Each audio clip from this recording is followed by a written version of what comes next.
এই মুহূর্তে সবচাইতে বড় খবর, বিগ ব্রেকিং নিউজ। 2024-এর যে লোকসভা নির্বাচন, অর্থাৎ প্রথম দফা, দ্বিতীয় দফা, তৃতীয় দফা, অর্থাৎ 7 দফাতে যে নির্বাচন, বাংলাতে 42টি লোকসভা আসন, এবং 2026-এ অর্থাৎ যে রাইট হাউস 14 তলা বিল্ডিং কিন্তু দখলের পথে নিতে চলেছে বাম জোট। কেননা 2026-এ ফের তৃণমূলের সরকার থাকবে না। এবার কিন্তু যে একটা জনমত সমীক্ষার ইঙ্গিতে দেখা যাচ্ছে, শান্তিপূর্ণ, অবাধ, সুষ্ঠু পরিবেশে ভোট হচ্ছে বাংলাতে, কোনো রকমের অপ্রীতিকর ঘটনা ঘটে না। তাহলে সিপিআইএম, কংগ্রেস, বিজেপি, তৃণমূল সহ অন্যান্য রাজনৈতিক দল কে কটা আসন পেতে পারে সম্ভবত, আর এই নিয়ে আজকে জনমত সমীক্ষা কি বলছে, আজকে পুরোপুরি আপনাদের সঙ্গে আমরা সেই প্রতিবেদন, সম্ভাব্য ফলাফলগুলো তুলে ধরবো। আর আপনি যদি আমাদের ইউটিউব চ্যানেলের সঙ্গে নতুন দর্শক হয়ে থাকলে অবশ্যই চ্যানেলটিকে সাবস্ক্রাইব করে সঙ্গে থাকবেন। হ্যাঁ, রাজ্য রাজনীতি এবার 543 আসনের মধ্যে 272টি আসন পেতে হবে। এদিকে রাহুল গান্ধী কিন্তু ভারত জোড়ো যাত্রার প্রভাব কতটা ফেলতে পারে এবং মহিলাদের জন্য 1 লক্ষ টাকা প্রতি বছরে দেওয়ার ঘোষণা করেছেন। একই সঙ্গে পশ্চিমবঙ্গে যে 42টি লোকসভা আসন, সেখানে কিন্তু বাম কংগ্রেস জোট হয়েছে। আদতে আইএসএফ তারা একাই প্রতিদ্বন্দ্বিতা করছে, তৃণমূল একাই এবং বিজেপি একাই। তাহলে চলুন, 2019-এ লোকসভা নিরিখে আমরা দেখেছিলাম কংগ্রেস 2টি লোকসভা আসনে জয়ী হয়েছিল, বামেরা পায়নি। এবার বামেরা কিন্তু 0 থেকে কাটাচ্ছে, বেশ আসন তারা পাচ্ছে বলে এমনটাই খবর সম্ভবত। চলুন, এবার সিপিআইএম পেতে পারে 12 থেকে 13টি আসন সম্ভবত। খুব মনোযোগ দিয়ে শুনবেন, শান্তি, অবাধ, সুষ্ঠু পরিবেশে ভোট রয়েছে, সেখানে বামেরা কিন্তু 12 থেকে 13টি আসন পেতে পারে। কংগ্রেস 5 থেকে 8টি আসন পেতে পারে সম্ভবত, খুব মনোযোগ দিয়ে শুনবেন। বিজেপি পেতে পারে 11 থেকে 10টি আসন সম্ভবত, এবং তৃণমূল খুব জোর পেতে পারে 11টি আসন। তবে আইএসএফ তারা কোনো আসনে খাতা খুলতে পারছে না আপাতত।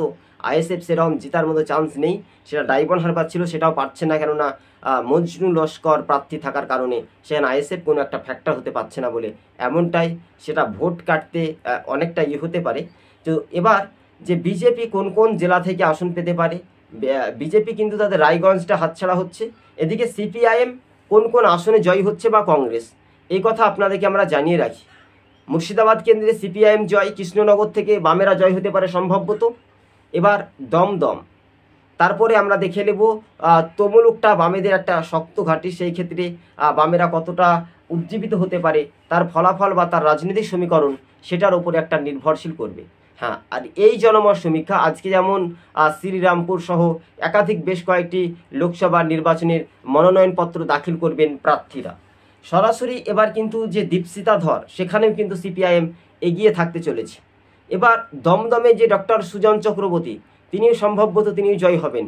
হ্যাঁ, বাস্তবে বলা যেতে পারে যে রাজনৈতিক সমীকরণ বা রাজনৈতিক যে সমীকরণ বা সমীক্ষা, সেই সমীক্ষাতে কি বলা যেতে পারে যে 2024-এর লোকসভা নির্বাচন বলছে যে সবুজবঙ্গ নিউজ বুথ ফেরত সমীক্ষা বা সার্ভে রিপোর্টে সেটা খুবই গুরুত্বপূর্ণ বিষয়। আর এই বিষয়ে আপনি যদি আমাদের ইউটিউব চ্যানেলের সঙ্গে নতুন দর্শক হয়ে থাকলে চ্যানেলটিকে অবশ্যই সাবস্ক্রাইব করে সঙ্গে থাকবেন। হ্যাঁ, বাস্তবে যে 2024-এ যে লোকসভা নির্বাচন, এটা একটা পর্যবেক্ষকভাবে আমরা বারবার করে প্রতিবেদনগুলি যখন তুলে ধরি, তখন এই সমীক্ষা হুবহু অনেক সময় মিলে যাওয়ার চান্স রয়েছে। কেননা সিপিএম এবং কংগ্রেসের জোট, সেটা কিন্তু ঐক্যবদ্ধ জোট হয়েছে, সেখানে কিন্তু কোনো রকমের ভুল ত্রুটি তাদের নেই বলে এমনটাই খবর। কিন্তু কংগ্রেস 8টি আসন কোথায় কোথায় পাচ্ছে, মুর্শিদাবাদ থেকে 2টি আসন, মালদা থেকে 2টি, বীরভূম, রায়গঞ্জ, এছাড়াও রয়েছে দার্জিলিং, এছাড়াও রয়েছে দক্ষিণ কলকাতা। বামেরা পাচ্ছে উত্তর দক্ষিণ, দুটোই কিন্তু মহাজোটের কাছে এগিয়ে যাওয়ার সম্ভাবনা বেশি। এছাড়াও বামেরা ঘাটালটা শেষ পর্যন্ত জয়লাভ হতে পারে। এছাড়াও আমরা দেখতে পাচ্ছি যে বেশ কয়েকটি জেলার যে চিত্র, উত্তরবঙ্গ থেকে দক্ষিণবঙ্গ, সেখান থেকে একটা জোটের যে একটা হাওয়া, এবার জোটের যে হাওয়া স্বাভাবিকভাবে। অন্যদিকে মুর্শিদাবাদে সেলিমের ডোমকলে বামেদের একসময় শক্ত ঘাঁটি ছিল, সেই ডোমকলে এবার দেখা যাচ্ছে যে মোহাম্মদ সেলিমের যে ভোট প্রচারে ব্যাপক একটা বাজিমাত হচ্ছে। কি বাজিমাত? রাজনৈতিক মহলে যে সমীকরণ, সেই বাজিমাতে দেখা যাচ্ছে যে সেলিমের এক প্রকার যে দাপট, সেটা কিন্তু জয়ের কিন্তু সম্ভাবনা নিশ্চিত হতে পারে সেলিম 39% ভোট পেয়ে জয়ী হতে পারেন। এদিকে কংগ্রেসের মুর্তুজা হোসেন বকুল 41 থেকে 40% ভোট পেয়ে তিনি জয়ী হতে পারেন। অধীর চৌধুরী 51% ভোট পেয়ে তিনি জয়ী হতে পারেন সরাসরি। রায়গঞ্জে ভিক্টর 36% ভোট পেয়ে জয়ী হতে পারেন। দক্ষিণ মালদা থেকে ঈসা খান চৌধুরী, কংগ্রেস প্রার্থী বাম সমর্থিত, তিনি সরাসরি 38% ভোট পেয়ে সম্ভবত তিনি জয়ী হতে পারেন। উত্তর মালদা থেকে আমরা যদি দেখি তাহলে সরাসরি মোস্তাক আলম তিনি সম্ভবত 32% ভোট পেয়ে তিনি জয়ী হতে পারেন। কঠিন একটা জোর টক্কর বা জোর লড়াই বলা যেতে পারে। হ্যাঁ, এই বিভিন্ন পর্যালোচনা বা বিভিন্ন সার্ভে রিপোর্টে আমরা দেখেছি যে রাজনৈতিক মহলে 2024-এ যে লোকসভা ভোট আর সেই নির্বাচনকে সামনে রেখেই একটা দ্রুত গতিবেগে যে এগিয়ে যাওয়ার যে স্বপ্ন, সেটা কিন্তু নির্ভরশীল হবে বলে এমনটাই খবরের আপডেট কিন্তু আমরা পাচ্ছি। তবে এই মুহূর্তে যে রাজনৈতিক সমীকরণ বা এই সমীক্ষা অনুপাতে যে দ্রুত গতিবেগে দেখা যাচ্ছে যে সিপিআইএম কংগ্রেস তারা জোট করে লড়াই, শেষ পর্যন্ত তৃণমূলের ভোটটা কমছে, তৃণমূলের ভোটের শতাংশটা কমছে। কেননা তৃণমূলের ভোটের পার্সেন্টটা কমছে, যেহেতু চাকরির কেলেঙ্কারি, চাকরি ফাঁস, বিভিন্ন ইস্যু, শাসক দলের দুর্নীতি ফাঁস হচ্ছে এ বাংলা জুড়ে। তাই যেভাবে 26,000 চাকরি বাদ গেল, এর দায় কে নিবে? এর দায় হচ্ছে রাজ্য সরকার।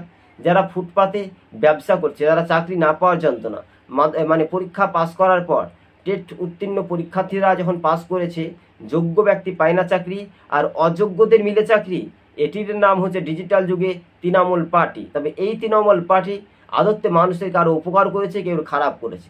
যাদের চাকরি বাদ গিয়েছে তারা প্রত্যেকেই তৃণমূলে সামিল হয়েছে, তারা আন্দোলনে গিয়েছে, তারা মুখ্যমন্ত্রীর সভামঞ্চে তারাও যায়।